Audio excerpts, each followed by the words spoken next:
Hello, thanks very much for tuning in to Talking Europe on France 24. I'm Catherine Nicholson.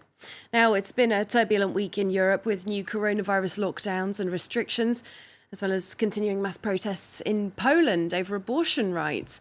And this time next week, there could be a new transatlantic partnership in the offing, once we know whether Donald Trump has won re-election as US president or whether he's lost out to Democratic Party rival Joe Biden. Well, joining me to give us his take on all of these issues and some more is Radoslaw Sikorski, former Foreign Minister of Poland, now a member of the European Parliament for the centre-right opposition party Civic Platform. He's also chair of the European Parliament's delegation to the United States. Mr. Sikorski, thank you very much for coming on the programme. Hello. Now, I'd just like to start off first with some news here in France that's really shocked people in France and beyond. A man who admitted killing 3 people in a basilica in Nice on Thursday, including, we believe, beheading at least one of the victims. Now, this has a European dimension, this story. It has emerged that the assailant is a Tunisian national who entered the EU on a boat via Lampedusa in Italy. He was refused asylum in Italy, but came to France with a travel document issued by the Italian Red Cross. Migration's been such a big issue in Europe for many years. Many people will now say that this proves migration makes us all less safe. Well, first of all, condolences to France, condolences to the family and friends of the victims. And yes, it seems to confirm that much of terrorism, both in the United States, in Europe, now comes from the right wing, and some of it is religiously inspired. And it should be stamped out.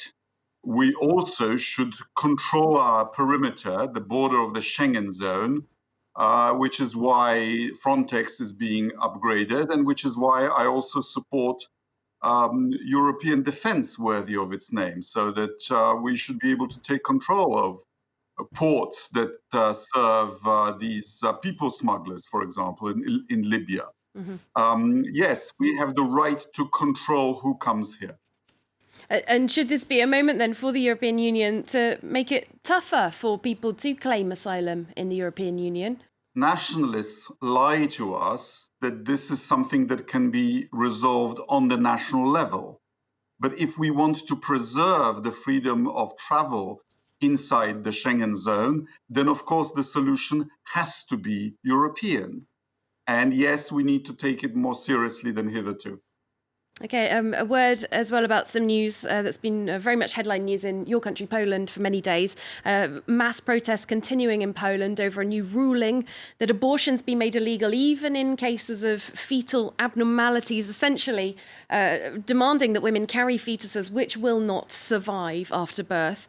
On Thursday, the president of Poland changed his message on this, saying that women should have the right to terminate such pregnancies. Do you see a potential U-turn on this?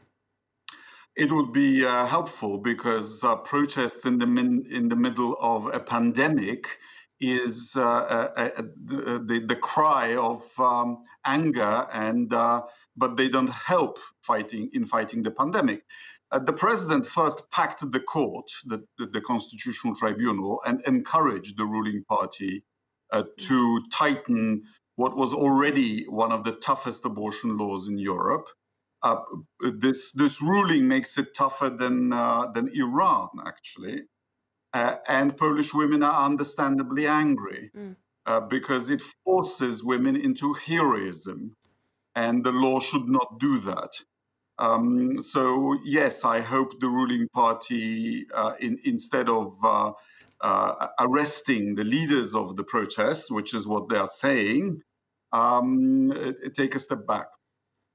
All right, and staying with Poland, as you mentioned, we are, of course, very much in the midst of the second wave of this pandemic. We've got sweeping new restrictions, a new lockdown in France, new restrictions in Germany. Now, Poland is said to be facing an absolute crisis in its health service. Soldiers drafted in to carry out tests to free up doctors to treat the sick. The National Stadium converted into a field hospital. Has the time come for a new lockdown in Poland? Well, the government wasted 9 months. Instead of preparing for the inevitable second wave, they concerned themselves with the presidential elections, which they forced through the president, who is now changing his mind about abortion. And the pandemic was not center stage. So we now have a much worse wave than the first one, and I'm not sure whether our health system can cope. And in terms of civil liberties, rights groups have been up in arms that military gendarmes have been sent out to the streets officially to police COVID-19 restrictions, but some suspect that they're being sent to crack down on the peaceful protests over the abortion rights. Do you believe that? Is that a conspiracy theory? Well, we certainly have the police protecting churches, even though churches.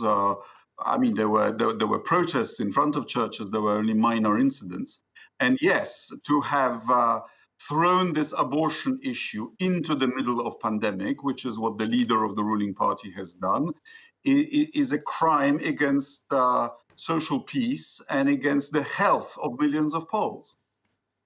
Okay, I'd like to move on to international affairs now. As I mentioned, you're the chair of the European Parliament's delegation to the United States. Of course, the US presidential election coming up on November 3rd. Who would be the better US president for Europe, Donald Trump or Joe Biden? Well, Donald Trump, I think, was right on some issues, urging in his inimitable style European countries to spend more on defense. But I think on balance, his calling us a foe and threatening silly economic sanctions to which we've had to respond, and his strange relationship with President Putin have all not been helpful. Whereas Joe Biden is a traditional Atlanticist, and his team are already preparing a grand opening to the European Union, and they hope to forge a united stance towards a more assertive China. As the head of the EU delegation with the United States, I would love to be bipartisan and to be saying that we'll work with both administrations. But I have to say, it would be much easier to work with Joe Biden. Well, indeed, you have voiced support publicly for Joe Biden in the recent past. However, though, if Joe Biden wins, I mean, things won't just go back to how they were before. And let's face it, any country does put its own interests first. It's just Donald Trump has the slogan America First that's shocked many people in Europe. It's more than that. He also gives the impression of not liking his democratic colleagues, of being more comfortable in the company of dictators, and of regarding America's alliances as encumbrances rather than assets for his country, which is odd. Yes, of course, the US, every US administration sticks up for his interests, but America used to define its interests as having a system of alliances. We talk the talk of Europe's strategic autonomy, of a geopolitical European Commission, but we don't actually walk the walk. We don't spend the necessary money on European defense, and we don't actually, member states don't allow the High Representative for Foreign Policy to represent us jointly and conduct foreign policies in parallel. So you agree with Donald Trump for some of his criticism of European countries' low level of defence spending in terms of contributing to NATO then? Yes, I do, because it also means that flank countries such as Poland spend more than 2% on defence, so that countries more in the centre can save money on defence. Are you talking about Germany?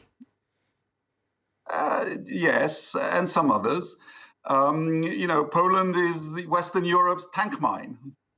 Well, in the context of all of this, the French president has said a couple of years ago now that the European Union should have its own joint defence capability. Some have called it a kind of European army. Angela Merkel has also voiced some support for this idea, though she says that NATO should continue as well.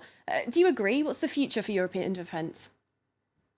I'm a great fan of President Macron, and I've